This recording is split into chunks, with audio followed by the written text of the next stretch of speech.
Welcome to the Food Junkies Podcast. Here, we aim to bring you the experience, strength, and hope of professionals working on the front lines in the field of food addiction. Our mission is to educate you, the listener, and increase overall awareness about food addiction as a recognized disorder. Here, we discuss all things recovery, exploring the many pathways people take towards abstinence in order to achieve a health-forward lifestyle. We hope to inspire you to thrive rather than just survive. So stay positive, make a change for yourself, and share your journey with others. And hopefully the message will spread. What's in a name and why does it matter what we call it? Welcome to the Food Junkies Podcast. My name is Dr. Vera Tarman, and I am your host today, along with Molly Painschab, speaking with Ashka Naik. Ashka Naik leads the Research and Policy Department at Corporate Accountability, a global human rights and social justice NGO. She's a Ph.D. candidate at the University of Massachusetts, Boston, studying the relationships between public policy, women's rights, and social security, and is interested in the food industry's influence on food security policies and food justice issues. At Food Junkies, we have discussed how the food industry deliberately makes foods addictive, but how does big food manipulate consumer perceptions so that we actually buy this food over healthier products? Welcome, Ashka. Hi, Vera. Hi, Molly. Nice to be here. Can you please tell us what's your background in human rights and what got you interested in applying that to the concept of ultra-processed foods? I grew up in the 80s and the 90s in South Asia and have had the fortune to be born in a family of freedom fighters with my great-grandfather who actually stood next to Gandhi and for labor rights and organized the labor unions against the British Raj. So I learned very early on about the fight for justice and sovereignty of my people. And the environment made me also recognize that the importance of challenging extreme power hegemony and extraction of human labor, livelihoods, well-being is critical.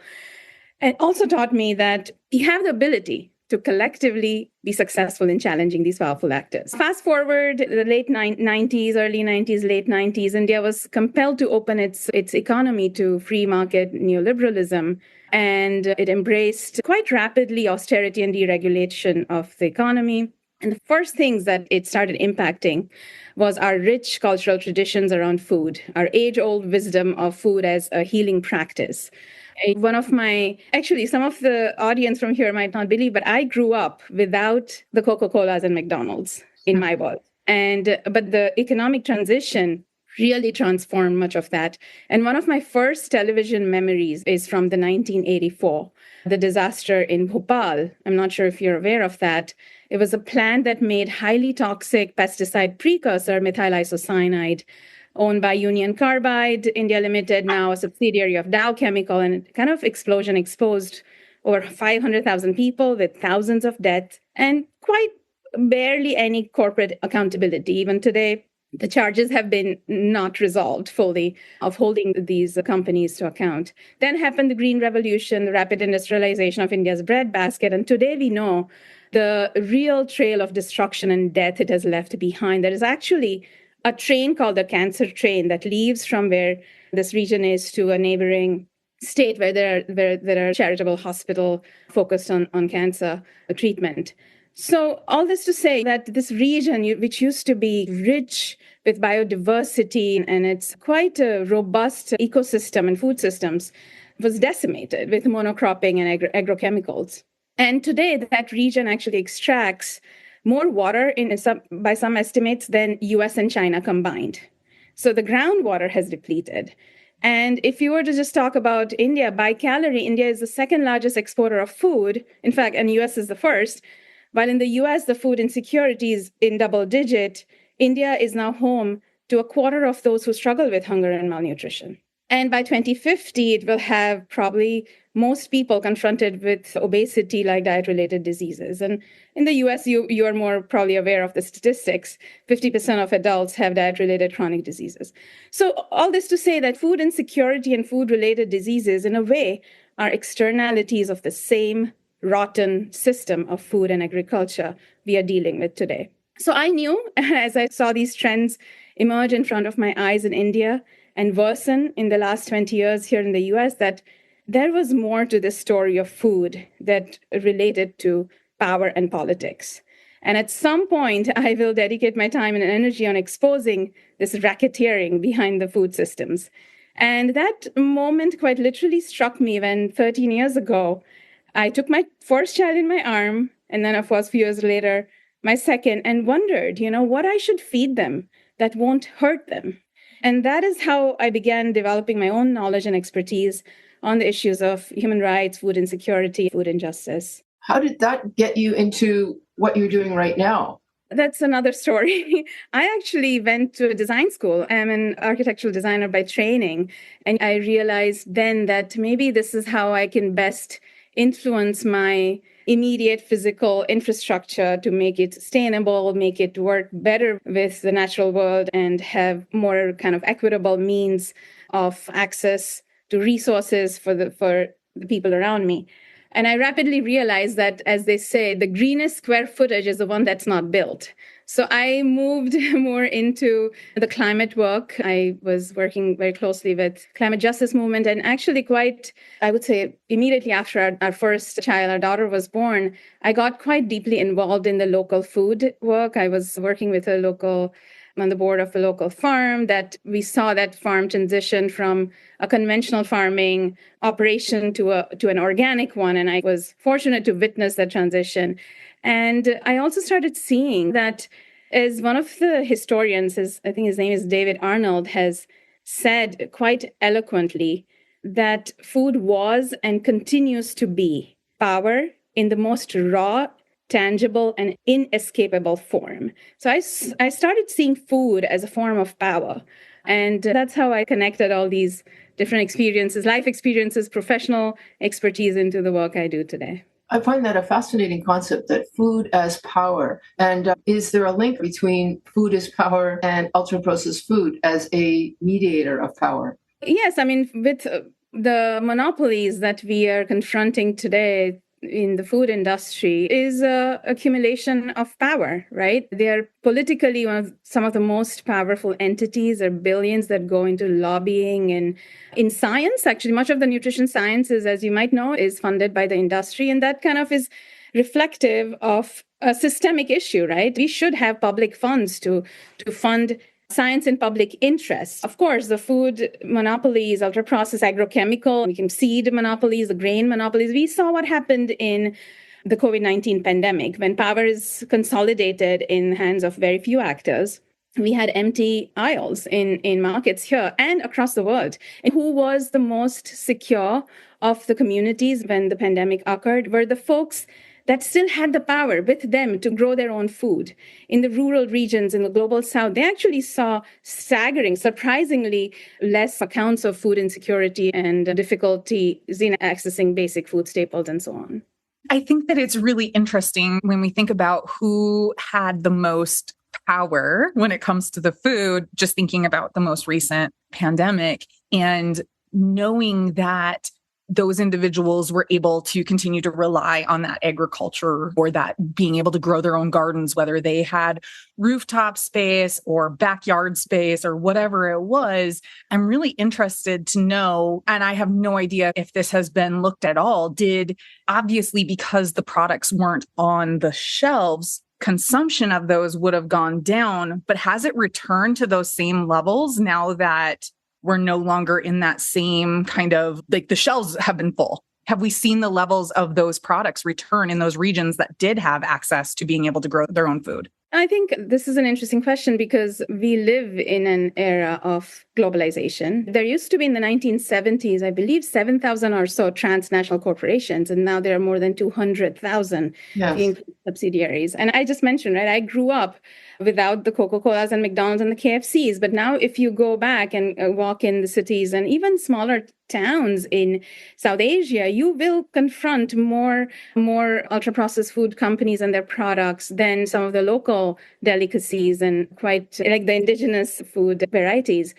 In fact, every time we enter India, when we visit our families, and we do spend quite a bit of time, My partner always says, welcome to Nestle's India, because even at the airports, there used to be more local businesses, smaller food providers, and it's been systematically transitioned away from that and into the hands of transnational food and beverage transnationals. And it did not happen overnight. This is a very well-designed global trade system where those who benefit are certain corporations that are most often headquartered in global north nations.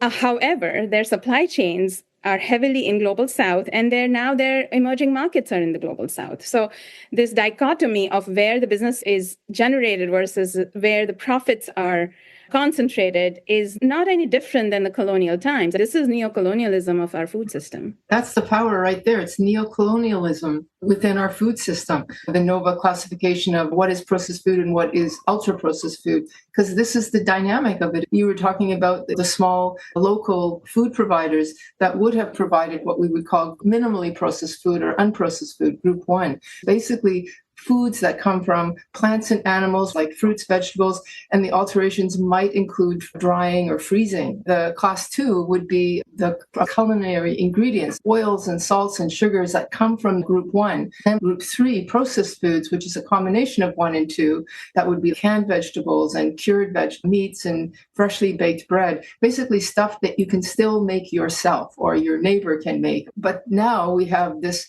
fourth category, ultra-processed foods, which are industrial formalizations, foods that aren't even food anymore. Colonialization can happen because that's industry and can be from one major industry.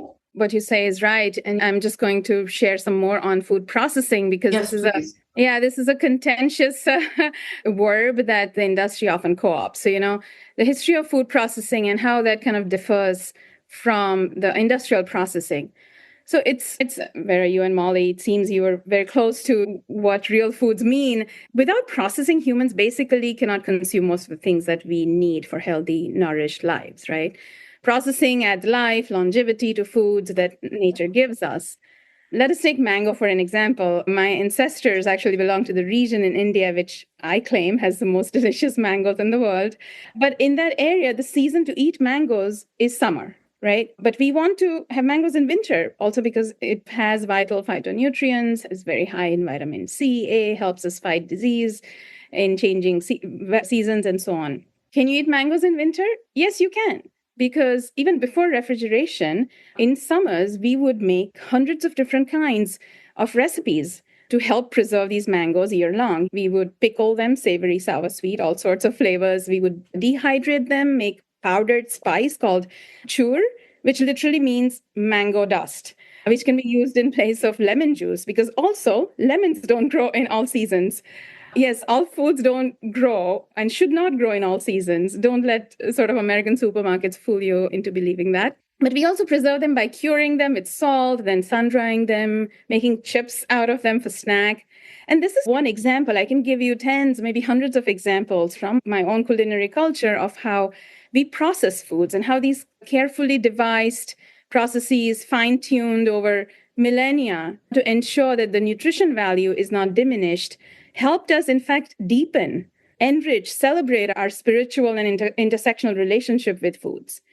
So comparing that or clubbing those ancestral sort of heating, fermentation, preservation techniques with this industrial ultra-processing is honestly quite literally just dishonest. The industrial processing has given us Spam, Pez, jelly beans, and carcinogenic meat products, and with now lab-grown meat. Also, it's important we don't let the terms such as precision fermentation and extrusion cooking, etc., fool us because they expose blatant co-optation of our lexicon, intentionally conflating these highly industrial processes that destroy the natural wholeness of foods and in the process slaughter biodiversity and then result in contributing more than a third of all greenhouse gas emissions with traditional techniques of fermentation and cooking. So basically, we can say that we have transitioned from peaceful processing to an era of violent processing through ultra-processed foods. That's an interesting term, violent processing. Please explain the concept of extinction of experience in relation to food prep skills. How can we address this loss of skill as we become more and more reliant on the ultra-processed food industry? The simplest way of putting it would be get your hands dirty. This is, in fact, a very actually nostalgic question for me, because it is also a struggle I see myself, my peers from my traditional culinary practices experience every day. For centuries, the knowledge and the nature's wisdom as it relates to nutrition and health was often transferred through lineages of women, right? And what the first couple of waves of Western feminism did, which decolonial feminists are trying to repair in their own right, is quite literally weaken women's relationship with food and make us believe that TV dinners will save us from patriarchy. What we should have done was bring men to the kitchen, but we even kicked women out of them and then outsourced the responsibility of feeding us to profit-hungry corporations. And some feminist scholars have, and I look at this in my doctoral work, some feminist scholars have explored this in their vis-a-vis the assault of our relationship with food in their work. There's actually a paper published in Australian Journal of Environmental Education titled A New Discourse on the Kitchen. I think it's called Feminism and Environmental Education, where it's articulated how the popularized feminist discourse has actually devalued the importance of daily cooking and implicitly defined it as work that somehow reinforces women's second-class status, rather than that which uplifts women's sociopolitical power. We have seen that the loss of traditional wisdom is not just loss of what women contribute, it's a loss of a generation, it's loss of collective awareness. And we should reestablish really what food means to us. And in fact, some scholars have found that in several traditional communities in Central West Asia, where women have retained the power to control the food's resources and decisions, these have solidified their loyalty, their obedience within their community, through which they are able to accumulate even greater power and authority over the life course than their male partners. So first, we need a paradigm shift on what food and food-related activities mean. Right. Through an egalitarian and equitable lens, where profit is not measured through time saved or money earned or contribution to the GDP, but how that activity assists or contributes in bettering our individual and collective health. So we need to take back the power that the corporations have taken. Playing the devil's advocate, then, if we give power back to the woman, the family, the us, rather than the corporations, what about some of the benefits that the corporations say? They'll say, look, it's actually food security because these foods are cheaper, they're more available, they'll last longer. This is actually helping the population. That's great, because this means you have been paying attention to the industry's talking points really well. And we all should, because that's when we can expose the industry's mendacity and manipulation of not only of our food, but the fundamental logic of how we can thrive. So let's talk about food security, right? Now, what are the 4 pillars, or some say 6 pillars of food security? As the FAO, the Food and Agriculture Organization, says, these are availability, accessibility, stability, utilization, and to which some have added sustainability and agency. Now, what are ultra-processed foods? Or products. Let's once again define them in our own way, right? In this context of food security. Now, these are industrial products made most often by exploiting biodiversity, often polluting natural resources, extracting unfair labor, often child labor, and emitting massive amounts of gases in our environment, right? And then marketed and sold using malignant practices and now even machine learning algorithms and AI and so on. Now let's juxtaposition this reality of ultra-processed products with basic tenets of food security as we laid out. To have accessibility, right, the first pillar, to food that are healthy, nourishing, and adequate, we must have food system that produces healthy, nourishing, adequate foods.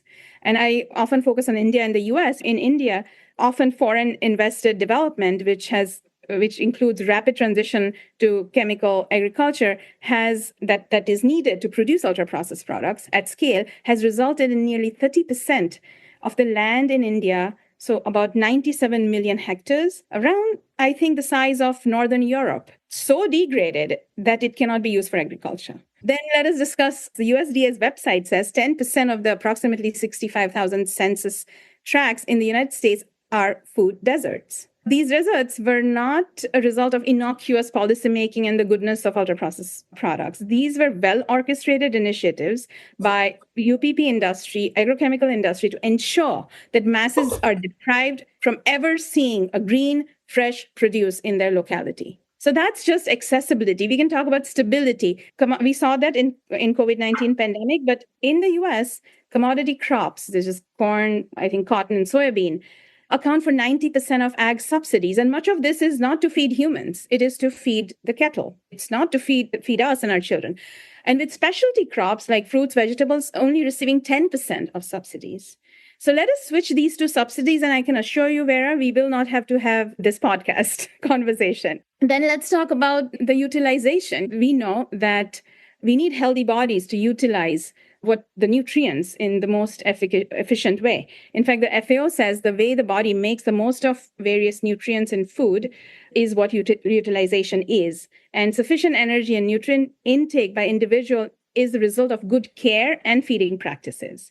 So when half of the population is suffering from chronic diseases, how are they, and many of them generated from bad diets, ultra-processed products, a lot of chemicals, dyes, flavor enhancers, and so on and so forth, how are we to expect utilization of food to be for health and well-being? All this to basically say that something that is so nefarious, and I can again go on how it's affecting our gut microbiome, and there is enough evidence now that it's quite literally killing our microbiota, these ultra-processed products. So how can such nefarious products ever be panacea for anything, let alone for the pandemic of food insecurity? I mean, we have to look at things with holistic lens.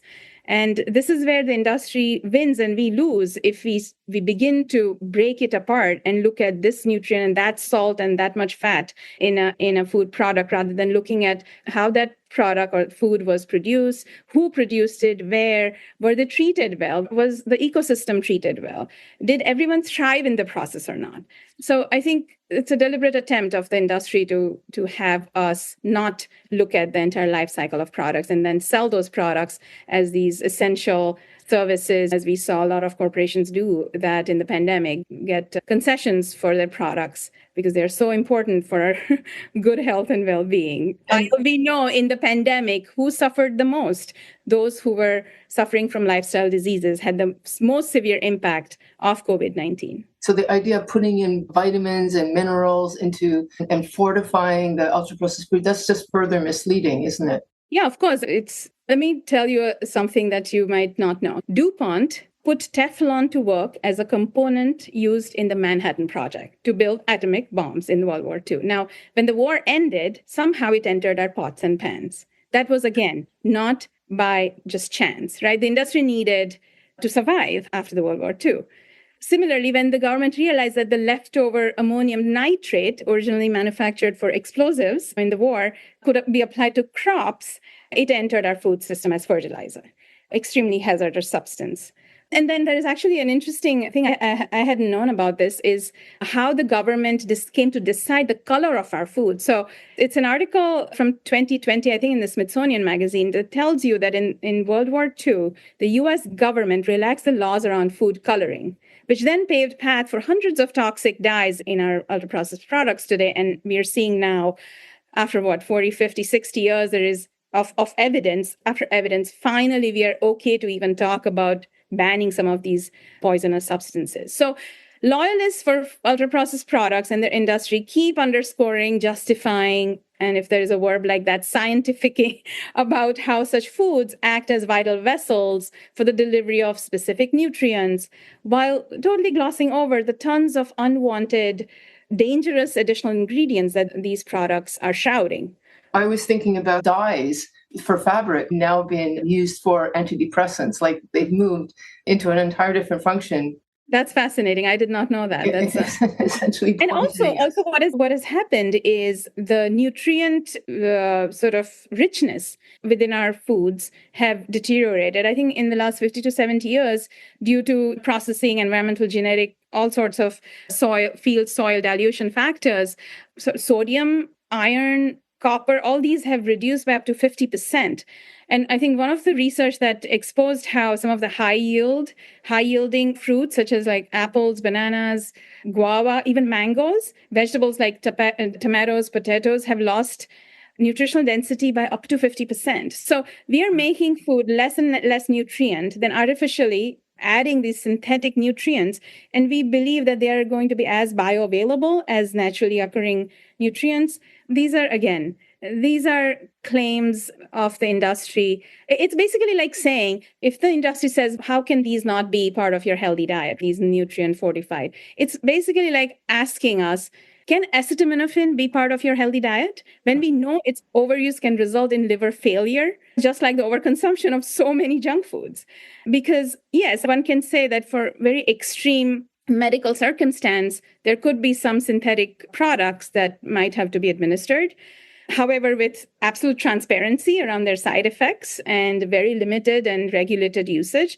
But saying these products can actually be enriching our healthy diets is just really taking us for complete fools. Okay. This is beyond what we're talking about as far as ultra-processed industrial products.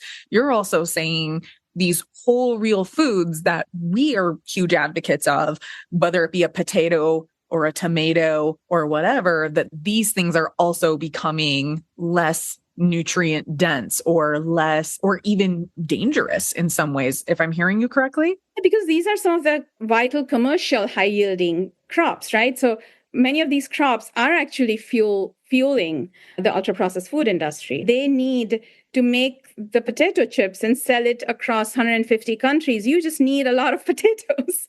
So it is not disconnected. I think it is the result of this consumption or overconsumption of ultra processed products across the world is impacting not only the people who consume it and so on and so forth, or the public health of that region. It is affecting the soil quality, the water tables, of course, the climate. We know that a third of, as I mentioned, emissions come from this industrial food system. It is having an intersectional impact. And even for those who want to consume more locally grown raw products. So again, we have to understand that there is a difference from when we say industry, right? Industry, what I mean, the industry is these massive multi-billion-dollar transnational corporations that claim to be doing business in nearly 200 countries, versus industry that, if we mean industry by small or medium holding farmers, fisher folks, our local cooperative-run food banks and local mom-and-pop stores that are sourcing from their neighborhood farming operations and so on and so forth. That's not the industry we mean here. So when I mentioned the nutrient loss, is primarily for the commercial produce. It sounds to me like the solution here would be to go back to the food in the home. Food is power, taking our power back. Is that realistic? And how can we make that happen? It was realistic until 50 years ago. And the world produces more food than it ever did. And so the idea that we may not be able to grow all our own food, this is where community, a concept that we are very rapidly forgetting, comes to play. And we also have to understand that what we think that we have in terms of choices, right? Choice is the argument that's been given to us by the industry. There are so many products. There used to be 800 in the 70s. Now there are 10,000 products. We have to understand that humans have eaten 6,000 plant species over time. This indigenous ethnic group, nomadic Hadza, still consume approximately 600 varieties of plants and animals from the wild. And in India, for example, where commercialization of GMO is still largely prohibited beyond cotton and such, until the 1970s, India had, and this is fascinating, 110,000 varieties of rice. And even now it has 6,000, and it had 450 varieties of wheat. These are very, very carefully cultivated across, again, centuries. And as I said, these are not GMOs. But now we are confined to consuming, I think, merely 9 of these cornucopia of options that we have. Most of our calories come from just 3 species. Half of our calories, if I'm not mistaken, come from 3 species: wheat, rice, and maize.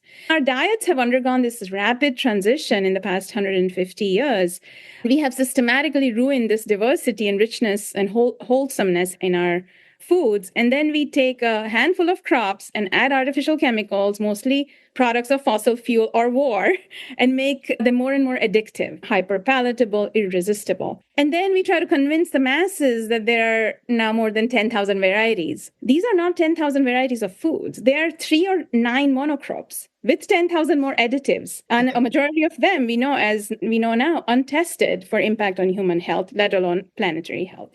this question even is misleading about choice and such. And if we can do this, the explosion of choice does not exist. In fact, we live in an extreme contraction and collapse of real choices for healthy foods if we continue to embrace this quite rotten food system. So one way to try to go back is to actually unpack the misguided perceptions that we have about food, is to actually undo some of that, which I think is what you've been doing, especially with your paper.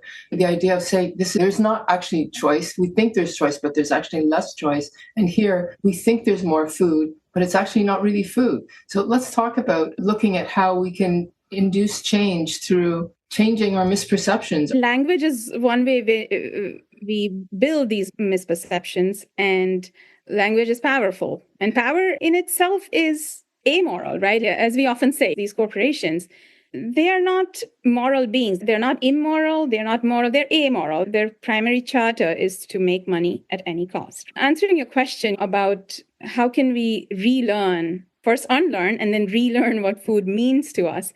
In Vedic cultures in Indian subcontinent, our classical scriptures tell us that the reality, everything that we witnessed as living beings, was classified through the lens of food. There was food, and then there was eaters of food.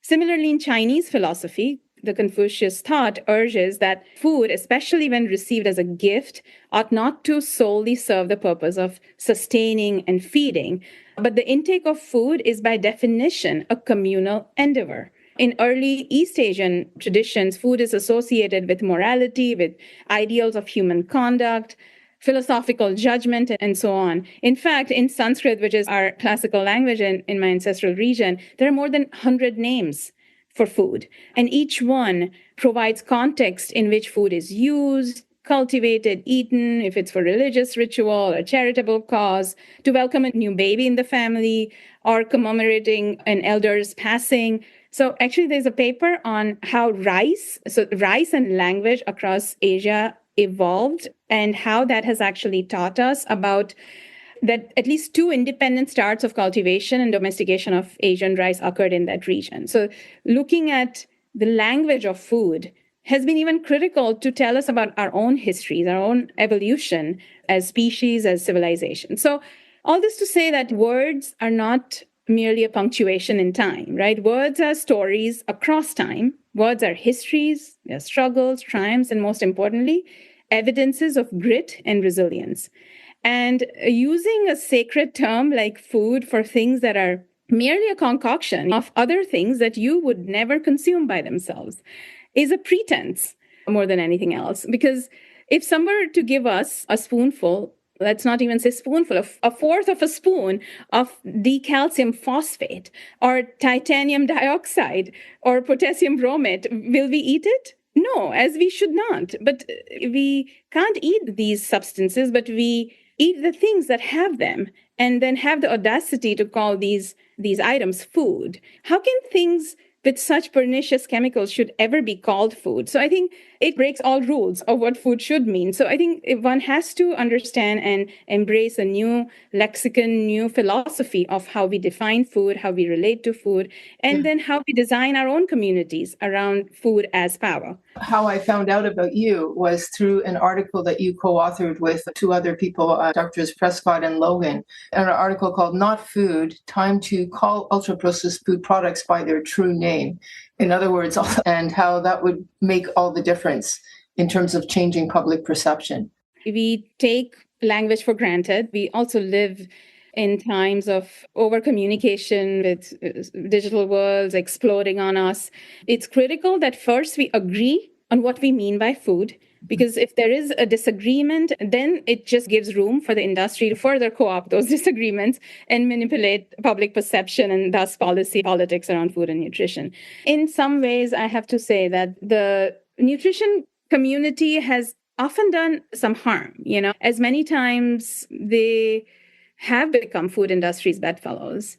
And through our research, in fact, we showed how more than 90% of the scientific experts, for example, on the 2020-2025 Dietary Guidelines Advisory Committee, which is, you might know, the group of experts who are supposed to give guidance to revise the dietary guidelines for Americans, which is a cornerstone nutrition policy in this country, has problematic ties with food, beverage, agrochemical industry. There was another research that was exposing how the Academy of Nutrition Dietetics, the largest organization of food and nutrition professionals, had financial ties with PepsiCo and Abbott and Conagra and so on and so forth. We ourselves did some research on the International Life Sciences Institute, which likes to call itself, in quotes, nonprofit federation committed to improving public and planetary health, had close ties with some of the most egregious actors of the food industry, like Cargill, Nestle. We know there's research on this that has suggested that as much as 90% of the studies that are funded by the food industry come up with outcomes that favor the sponsor's interest. Much of the nutrition science is done by industry. So one has to agree, as a community of like-minded folks, what even conflict of interest means, and what is science in public interest, and what do we mean by food and nutrition? What do we mean by power? That is a question to be asked to your audience and to our colleagues, because we often delegate power to those that we elect in office, but we then forget that they also succumb to the realities of political office, which is extreme pressure by those who have the most wealth, which are the corporations and the few growing number now of billionaires who might soon be trillionaires. So power has to be brought back to us, the lexicon of what we mean by food and justice. I can bring it home simply by saying, when we talk about the addictive nature of foods, you mentioned that yourself earlier, when people say if you have to eat food, it's not fair to deprive people of food. I make the point of saying, but we're not really talking about food here. If we were talking about real food, there would be such a thing as intuitive eating. There would be such a thing as being able to moderate foods. But when we're in this toxic environment of products that aren't even food, then we get fooled into thinking that we're losing choice, we're losing power. But if we call it what it is, this is not food. Can I just interject there? Because now the advocate in me needs to ask a question. So we've covered like the biological, the psychological, the social, the emotional, the spiritual aspects of food. We've talked a lot today about this very macro level, right? We're talking about big farm, big food, big whatever, right? These industrialized, complex entities that over time have been subsidized. And I think it's all well and good to talk about it from this philosophical level. And certainly I've definitely learned things today that I didn't know before. And I'm super happy about that. And we have not talked about food insecurity of the poorest people and how we are actually going to get them the nutrient dense actual foods in a sustainable way. We can talk about like voting. We can talk about voting with our dollars when we go to the store. We can do all of that. But when we have families on SNAP benefits or food benefits, and they only have, and those benefits have been cut drastically and are cut over and over again, and they only have so many dollars to last them for a month, what are the things that they're going to pick? And so we can talk about this until we're blue in the face. And I agree, it is egregious, and we are hurting whole swaths of populations from a mental health, physical health, spiritual health perspective. But how do we help the people today to get actual nutrition into their bodies, to maybe move them away from these highly palatable, ultra-processed foods that are very addictive? What do we have any ideas when it comes to the micro level? That's a great question. And this sort of reminds me of what we often have to challenge in terms of industry's narratives, right? Oftentimes, industry loves to remind us of the doctrine of free will, of personal choice, again and again. As we establish, we do not have the freedom to make choices when the industry has literally asphyxiated the political apparatus so that it works under its spell. There are certain countries that have made some meaningful progress, and we have done some work on looking at currently. These are not aspirational policy goals or regulations that communities, even we can put the federal government aside, just your own local community cannot embrace. I was invited to share some thoughts on a very recent policy movement around the grass loophole. I'm not sure if you're aware of this, generally regarded as safe, this FDA loophole where industry can self-attest to the health impacts of its additives. However, there are regulations on chemical food dyes and so on. But it's important to remind your listeners that all of this is just the tip of the iceberg, right? The larger problem does remain the political power We also have to remember that these products suddenly didn't show up in our school cafeterias and hospitals, or decades of lobbying and behind the curtain manipulation has gone into this. And looking at all this kind of macro, meso and micro level realities of a food system, we actually looked in a paper I did with another expert called A Discussion of Stronger Public Policies to Protect and Promote Healthy Diets. We look at policies that are already implemented or being seriously deliberated across the world and seeing what works, what hasn't. And we categorize these policies in 5 buckets. I believe one was food labeling. Now, there are limitations of labeling, but just very blatant, direct, honest labeling without influence from the industry on how to label. Second, marketing restrictions. In fact, Mexico did something awesome just maybe 2 weeks ago. I'm not sure but they, I think, banned sale of ultra-processed products in their schools. Fiscal policies, taxation. Now we are getting more data from where some of these policies have been adopted, how use of sugary drinks, etc., has reduced in populations. Models for classifying the unhealthiness of products. And some of us are wary of doing nutrient profiling, right? Because again, that is opening doors for reformulation and fortification from the industry. But there is some truth to how it can be done well that kind of works toward educating the masses. And then interventions to address food policy influence and conflict of interest. We really have to make sure that those who tell us what to eat, what not to eat, do not have ties, conflicts with the industry that is going to benefit from their guidance. And to which I would add industry liability. We see that in tobacco quite a bit. I think the perpetrators, the purveyors of ill public health must be held legally accountable. These are some of the policy level things that have advanced. And then in your personal lives, right?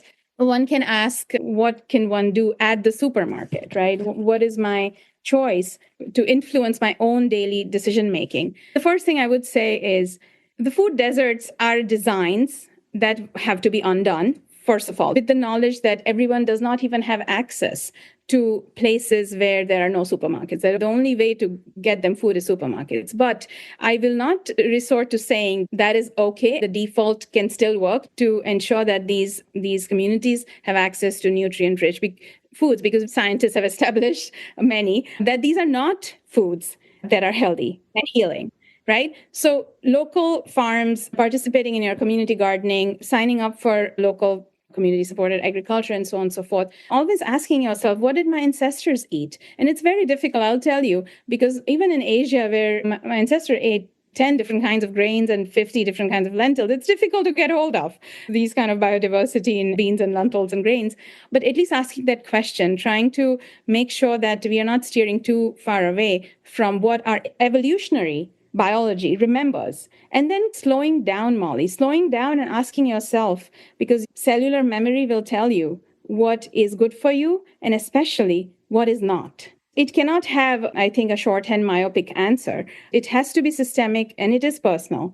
And we'll have to work across all these planes of the reality of food. I want to challenge that. You're saying that it has to be systemic. I totally agree with you. It does. But there is still something that we can do. We, the individual community members, if we can't actually do our own farm, because that's going to require money and land that we don't have because it's already been destroyed, there's still something we can do, I think. And it relates to the same thing that we did with tobacco, that alongside with the taxation, alongside with policy changes, the horrible pictures on the cigarette package, there was also a changing mentality around being a smoker. It went from being cool and acceptable, which industry promoted, to being the pariah that has to stand outside in the cold and the snow outside of the restaurant. That the idea of, oh, you're still a smoker, I think made a big difference. What we're doing here at Food Junkies is trying to reframe the argument that this is not food, this is a food product. And it's actually not exciting, it's sickening.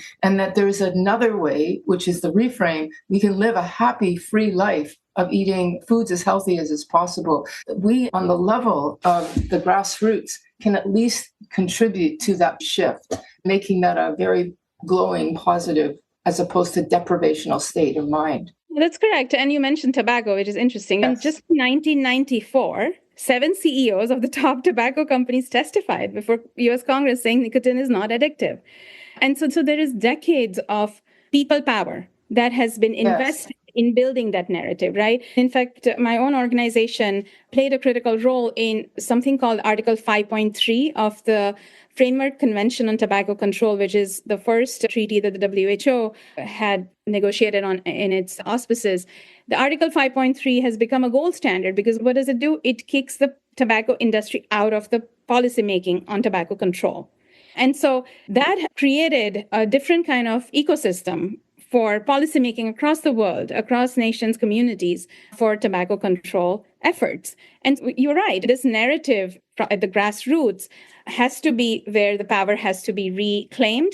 That narrative is not disconnected, disassociated from what happens at national level. Also, I would say international policy level, because this FCTC is an international framework on tobacco control. So I think this is, again, interconnectedness is what the industry hates for us to see. Connectedness is really a threat to profit making, because as soon as you start seeing effects of these products and their supply chains and their production chains connected with not just your individual health, but your children's mental health, their performance in school, the water quality that flows from your tap, air you're breathing, that's where the industry starts seeing its liability increase. And it would do everything in its power to break that vision that we are beginning to build of interconnected. And it's like, quite simply, and we use the term colonial, right?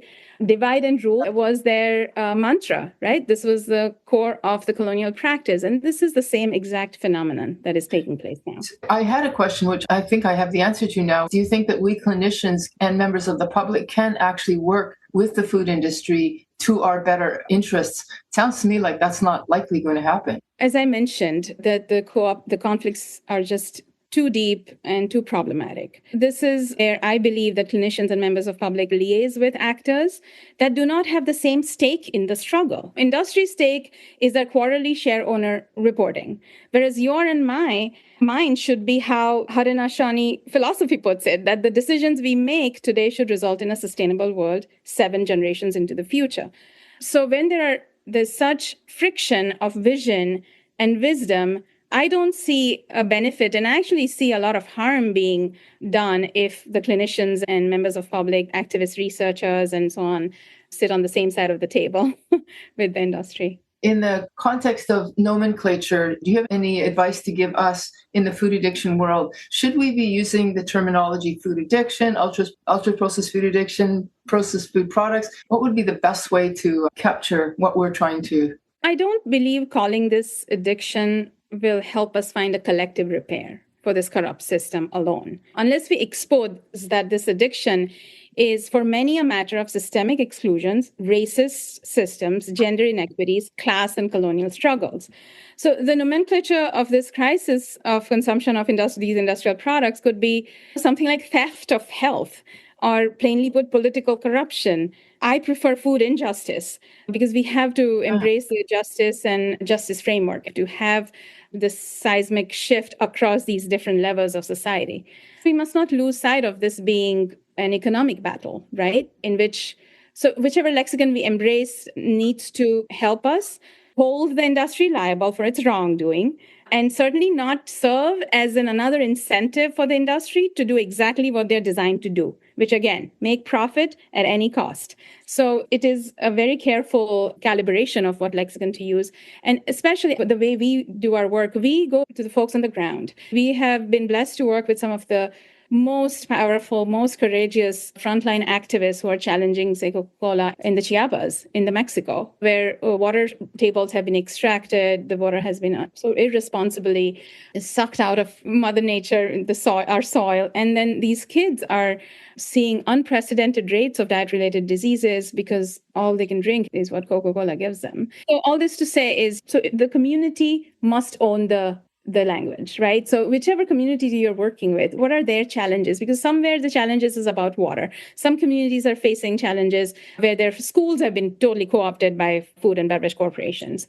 In some places, in India has a staggering rates of diabetes in young people, in middle-aged folks that is never seen before. So there are some very real public health implications there. So I believe in organic, agile way of organizing.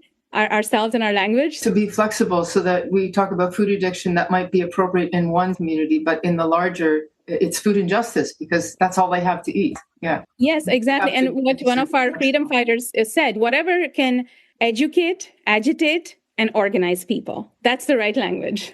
Okay, great on. Excellent. We are out of time, but before you go, just a couple wrap-up questions.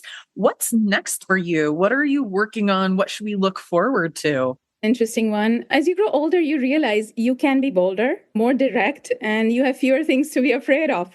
So that is how I envision my life and work going forward, Molly. No compromises in sharing what I see and learn, and then also espousing those lessons in my own life as much as possible. Amazing. All right. So we have a signature question that we tailor to each guest.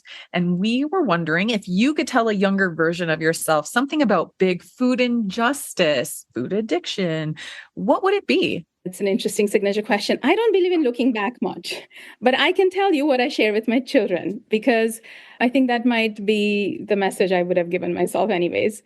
So I tell them, do not let anyone or anything make you believe that you can compromise for a day, for a moment, on your relationship with what nourishes you, heals you, which is your food, your loved ones, your family, community, and your moral and ethical compass, which is your faith. You can call it Mother Nature, God, universe, whatever your heart desires.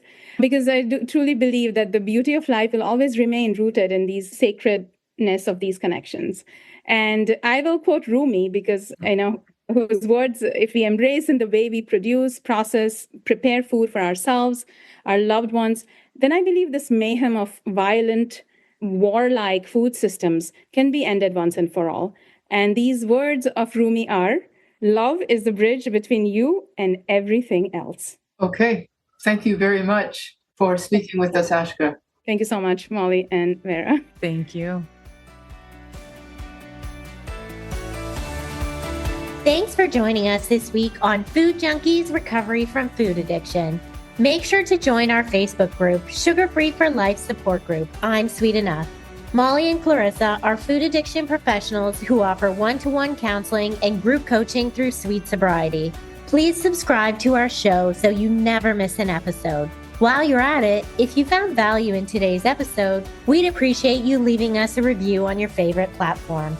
Your feedback helps grow our show and allows us to reach others who need to hear this message of recovery. Don't forget to pick up a copy of Dr. Tarman's book, Food Junkies. And as Vera always says, the power is ours.